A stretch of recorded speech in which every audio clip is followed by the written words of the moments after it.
Symbole culturel fort au Bénin, l'igname occupe une place centrale dans nos assiettes, bien au-delà de la fête de l'igname. Mais que sait-on réellement de sa valeur nutritionnelle? Didier Tognon, spécialiste en alimentation et diététique, nous éclaire sur les apports nutritionnels de ce tubercule.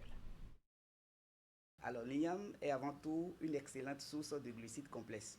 C'est un aliment énergétique qui fournit le carburant nécessaire au bon fonctionnement de notre organisme. Et en moyenne, 100 g d'igname cuite apporte environ 27 à 30 g de glucides, 2 à 4 g de fibres alimentaires, un peu de protéines, très peu de matières grasses, ainsi que des vitamines, notamment la vitamine C et certaines vitamines du groupe B. Elle apporte également des minéraux comme le potassium, le magnésium et le manganèse bien évidemment. L'igname a une très bonne teneur en fibres solubles et insolubles. Son index glycémique est généralement modéré, même s'il varie selon la variété, le degré de maturité et surtout le mode de préparation. Contrairement à certaines idées reçues, l'igname n'est pas à bannir systématiquement de l'assiette des personnes diabétiques. Sous quelles conditions peuvent-ils intégrer cet aliment riche en glucides à leur alimentation? Didier Tognon nous explique comment le consommer avec discernement. Une personne diabétique peut bien évidemment consommer de l'igname. Contrairement à une idée très répandue, il n'existe pas d'aliment totalement interdit, même si on est diabétique. Ce qui est important, c'est de contrôler les portions, d'équilibrer le repas et de maintenir une bonne maîtrise de la glycémie. Le diabétique doit éviter de consommer une très grande quantité d'igname seul. L'idéal est de l'associer à une bonne quantité de légumes riches en fibres ainsi qu'à une source de protéines comme le poisson, le poulet, les œufs ou les haricots. C'est cette association qui permet de ralentir l'absorption du glucose et de mieux contrôler la glycémie après un repas. Donc, bien évidemment, un diabétique peut consommer l'igname. Pour la majorité des adultes diabétiques, une portion d'environ 100 à 100 g d'igname cuite, soit l'équivalent d'un gros poignet fermé ou de 2 petites tranches épaisses, constitue une quantité raisonnable. Cette portion doit être intégrée dans une assiette équilibrée comprenant une grande quantité de légumes et une source de protéines. Il est important de comprendre que ce n'est pas seulement la quantité d'igname qui compte, mais l'équilibre de l'ensemble du repas. Une alimentation équilibrée permet de mieux contrôler la glycémie tout en contribuant à profiter de nos aliments, surtout traditionnels comme l'igname. On parle d'autre chose à présent. Elle a longtemps dicté le rythme de nos journées. La montre était un symbole de ponctualité et parfois de réussite sociale. Mais à l'ère du smartphone et des écrans omniprésents, la montre a changé de statut. Objet utilitaire hier, accessoire identitaire aujourd'hui, elle oscille entre tradition et modernité. Pourquoi continue-t-on de la porter alors que l'heure est partout? Élégance, habitude ou affirmation de soi? Élément de réponse dans ce reportage. Longtemps, elle n'a eu qu'une seule mission, donner l'heure. Portée comme un signe de distinction, la montre était à ses débuts, dans les années 1500, l'apanage d'une élite. Un objet rare, presque précieux. Puis avec le temps, elle s'est démocratisée, atteignant le grand public. Pour moi, personnellement, les montres servent à regarder l'heure qu'il fait en temps réel. Moi, montre là, c'est une question d'habitude. J'aime nécessairement porter les montres. Pas forcément pour regarder l'heure, mais c'est une habitude pour moi. Si je ne porte pas, c'est que il y a quelque chose qui manque, quoi. Aujourd'hui, si certains continuent de la porter pour sa fonction première, beaucoup la choisissent avant tout pour son allure. Le téléphone affiche l'heure en permanence, mais la montre, elle, reste bien accrochée au poignet, parfois même sans compter l'heure. Porter une montre de valeur, une montre qui vous a coûté excessivement cher, ça donne de l'élégance à la personne, ça donne un caractère chic. Donc c'est tout à fait normal que certaines personnes, elles, ont envie de la porter, mais vous avez aussi, à contrario, d'autres personnes qui peuvent porter une montre juste pour la forme.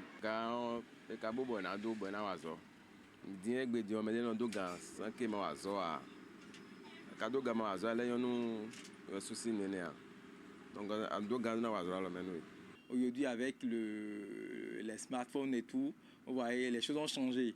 Les choses ont changé, puis la mode n'a plus forcément cette utilité qu'elle avait dans le temps. Vous voyez. Donc aujourd'hui, c'est plus facile même de regarder l'heure sur ton téléphone.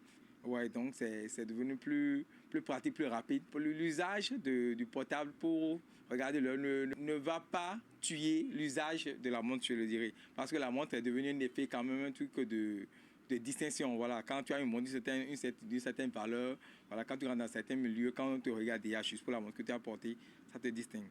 Ouais, donc la montre ne perdra jamais sa valeur parce qu'aujourd'hui, on utilise des smartphones beaucoup plus. Désormais, la montre ne se limite plus à compter les minutes. Elle affirme l'identité, suggère un statut. Classique, sportive ou connectée, elle est devenue bien plus qu'un indicateur de temps. Ceux-ci sont faits de perles, de cordes et d'autres matières premières. Ils sont accessibles à toutes les bourses, s'adaptent à tous les accoutrements et à toutes les occasions. Adoptés par les petits, par petits et grands, les bracelets, puisque c'est d'eux qu'il s'agit, artisanaux sont de nos jours dans la classe de ces petits accessoires de mode qui ont la côte. L'une de nos équipes s'est intéressée au phénomène pour comprendre ses fonctions et les motifs de l'appétence développée par les Béninois. Voici le reportage de Hugues Vingbe et Jocelyn Bariga. Au poignet d'Isaac cet après-midi, 2 bracelets artisanaux. L'étudiant en première année justifie le port de ses parures par leur esthétique.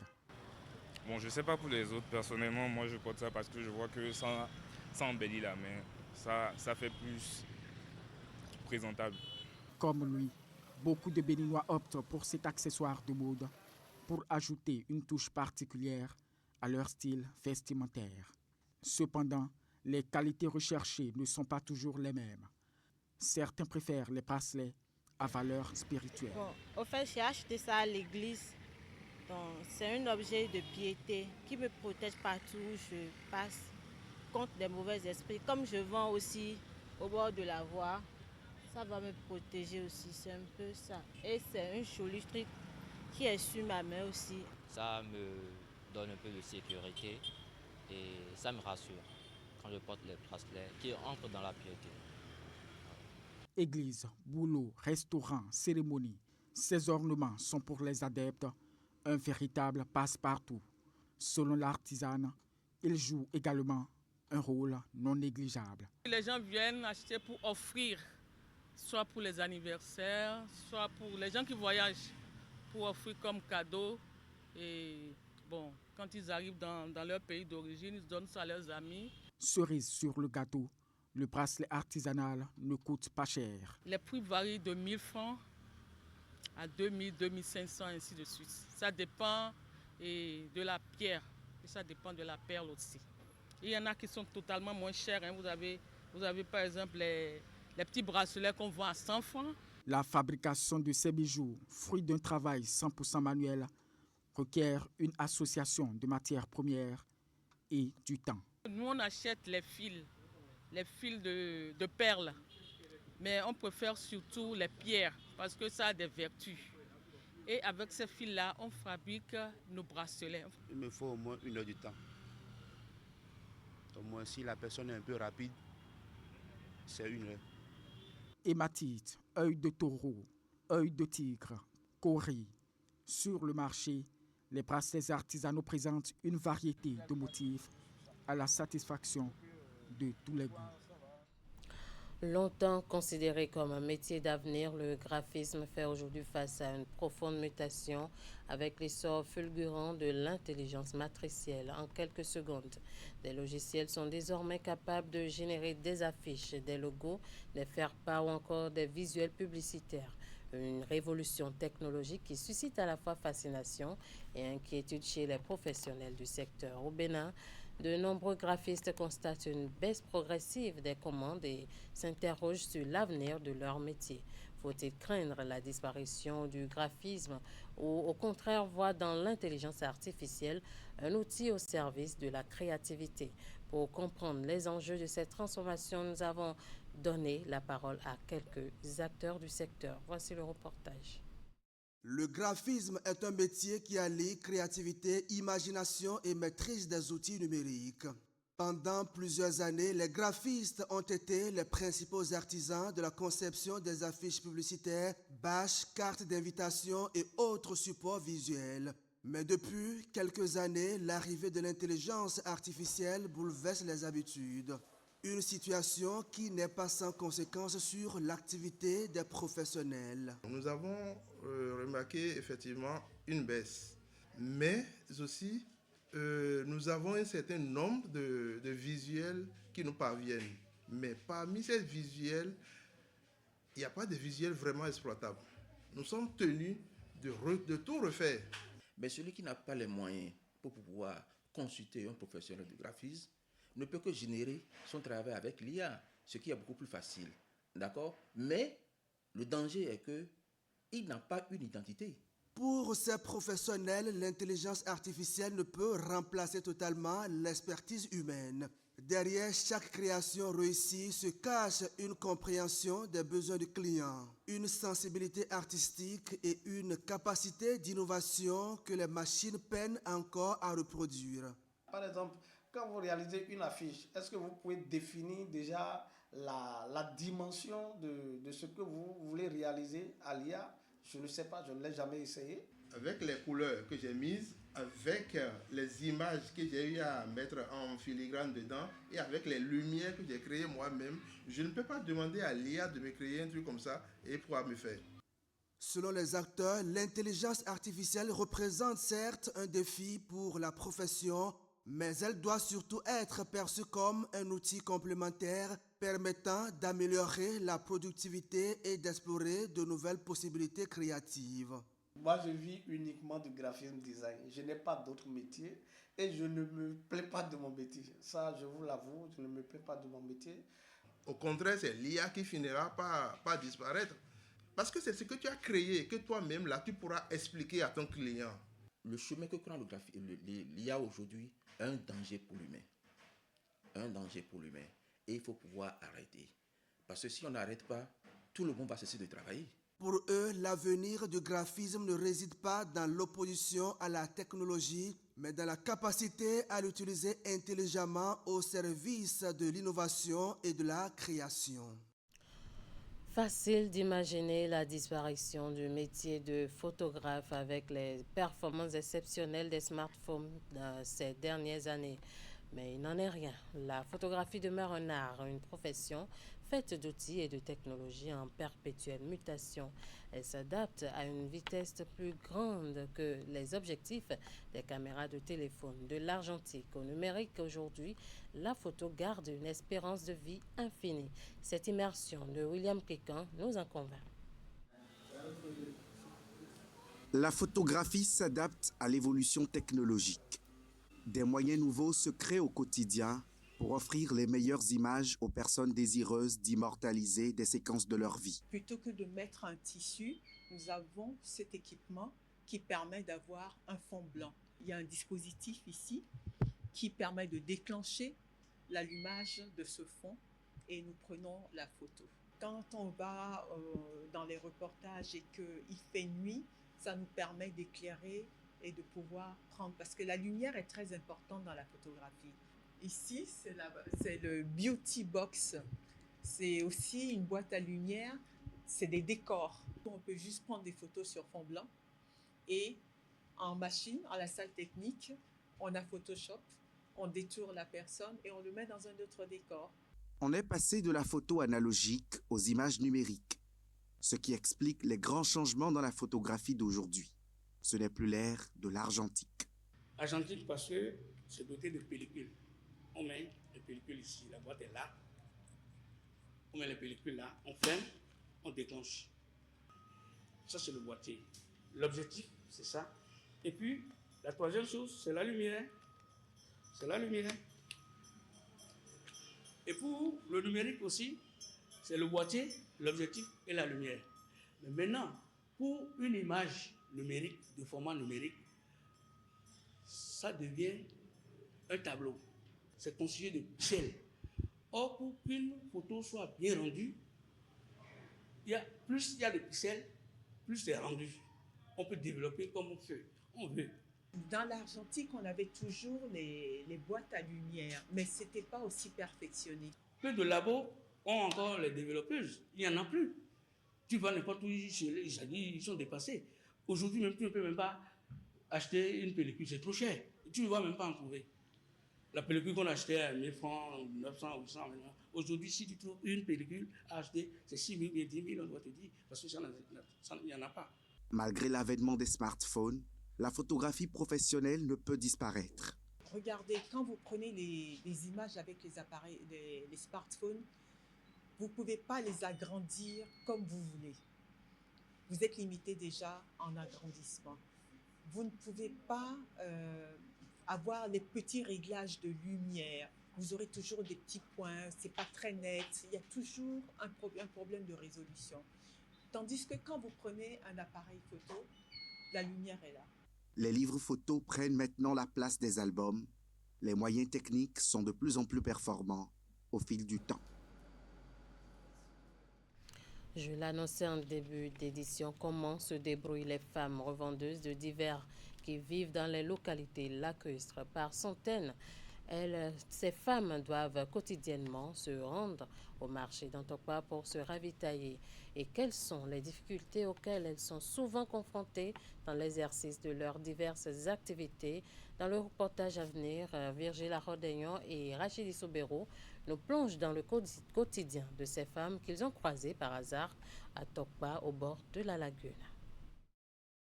Dans ces embarcations des femmes qui viennent pour la plupart de Veki et de Sochankwi, des villages semi-lacustres du sud-est du Bénin, situés sur la rive nord du lac Nokwe, non loin de Canvier, à Soava, dans le département de l'Atlantique. D'autres quittent à Guégué, commune lacustre située dans la partie basse du fleuve Ouémé. Leur quotidien est rythmé par des navettes entre leurs villages respectifs et le marché d'Antokwa. Diane Mikaï, revendeuse de biscuits, vient juste de sortir de ce marché avec ses marchandises. Comme d'habitude, elle est venue se ravitailler et s'apprête déjà à embarquer. C'est depuis le village que nous prenons ces bagues pour le marché d'Antokwa et nous sommes nombreuses. Ces femmes viennent au marché d'Antokwa tous les jours, sauf les dimanches. En dehors des biscuits, elles achètent des savons, de l'huile, du maïs, du riz, des balais, bref, un peu de tout. Nous nous débrouillons pour subvenir à nos besoins. Nous vendons des crevettes et c'est grâce à la lagune. Mais nous n'avons pas la paix avec les forces de l'ordre. Voilà que nos enfants sont à l'école. Le transport ne leur coûte pratiquement rien. Entre 600 et 800 francs CFA pour l'aller-retour. Mais parfois, elles peuvent payer jusqu'à 2000 francs CFA si elles ont beaucoup de bagages. Le transport par la lagune nous arrange. Prendre par Calavi nous reviendra trop cher car Cotonou est plus proche de nous. Mais la traversée de la lagune peut se révéler parfois périlleuse pour ces commerçantes, en l'occurrence par temps de grand vent ou de pluie. Des situations bien connues des conducteurs qui prennent souvent des dispositions de protection afin d'éviter le pire à leurs clientes. Face à ces difficultés, nous appelons nos collègues qui sont à la base au secours et ils viennent nous aider en prenant une partie des passagers. Ils disposent également des gilets de sauvetage et des grandes couvertures qu'ils utilisent pour les protéger contre la pluie.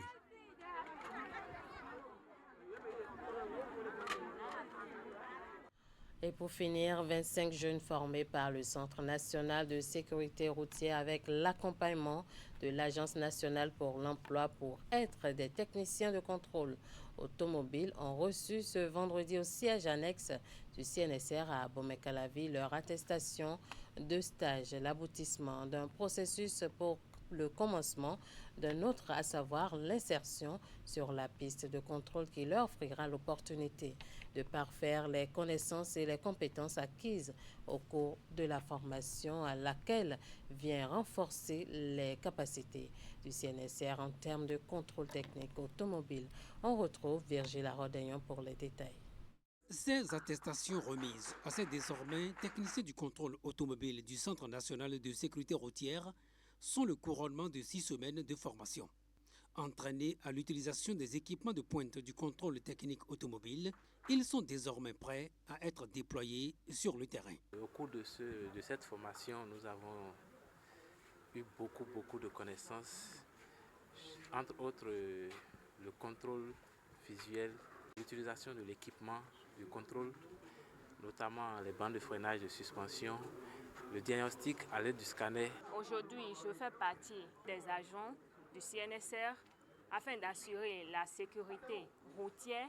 À travers cette initiative, le Centre national de sécurité routière entend renforcer ses capacités en termes de contrôle technique automobile. Le CNSR a reçu à cet effet l'appui de l'ANPE via la mise à disposition de 22 jeunes du prodige et celle de l'ONG Bénin Innove à travers les modules de stage. Ce stage a permis de couvrir progressivement les différentes dimensions nécessaires à la préparation des bénéficiaires au métier de contrôle technique automobile. Je retiens également l'importance accordée à la pratique et aux mises en situation qui permet de compléter les connaissances théoriques par une approche davantage orientée vers le terrain. Le chemin n'était pas très simple, mais je suis content qu'on ait atterri et qu'on rentre maintenant dans la phase réelle du stage. Monsieur le promoteur de Bénin Innove, merci pour l'accompagnement tout le long de ce processus aussi. Et je souhaite une bonne aventure sur la piste pour les nouveaux arrivants. Il est attendu de cette première vague de techniciens du contrôle automobile qu'ils soient de bons citoyens au-delà des gestes techniques pour rendre les routes béninoises plus sûres. Merci de nous avoir suivis. Merci à toute l'équipe de rédaction, de réalisation et de diffusion. Très bon week-end à tous et bonne dégustation en cette journée consacrée à l'Igname.